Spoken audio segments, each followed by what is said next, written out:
Good afternoon, tapos na po kami sa Garden Bible Study. Awit po kami ngayon ay Diyos ay pag-ibig. Ito po ano.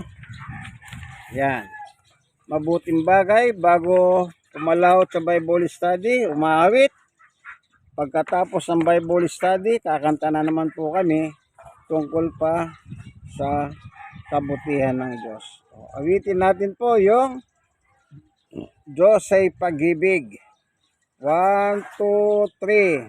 Pag-ibig siyang pumukaw sa ating puso, kaluluwa, ang siyang nagdulot sa ating buhay ng gintong aral at pag-asa.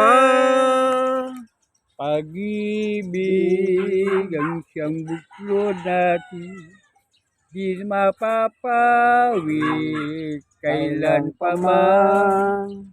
Sa pusit diwa, tayo'y salamat, kahit na tayo'y magkawalay.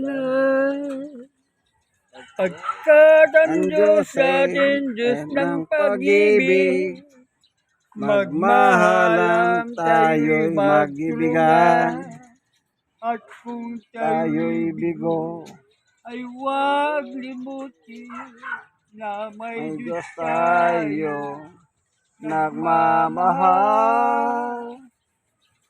Kapin sa ating pagsuyo, ating ikalat sa buong mundo. Pag-ibig ni Jesus ang siyang sumako sa bawat pusong wow sa pagsuyo. Pagkat ang Diyos natin, Diyos ng pag-ibig, magmahalang tayo'y magtulungan. At kung tayo'y bigo, ay huwag limutin na may Diyos tayo nagmamahal. Diyos ay pag-ibig. Maraming pong salamat sa iyo, Panginoong Diyos, sa iyong kabutihan, na minsan pa pinadama mo po sa amin ang iyong pag-ibig at binusog mo kami sa espiritual na pagkain. Salamat po. I-bless mo po ngayon ang bawat isa na nakinig ng iyong ebanghelyo, Diyos.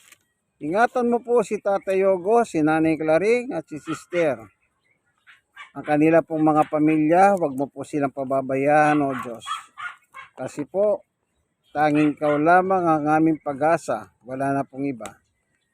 Bigyan mo po silang masarap at maimbing na tulog sa gabing ito, O Diyos. Habang natutulog sila, ingatan mo po yung mga bahay na tinitira nila, O Diyos.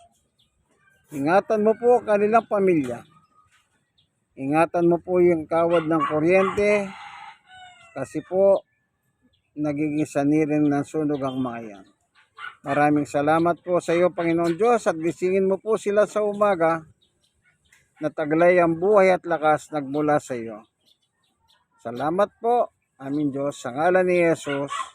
Amen and amen. Amen.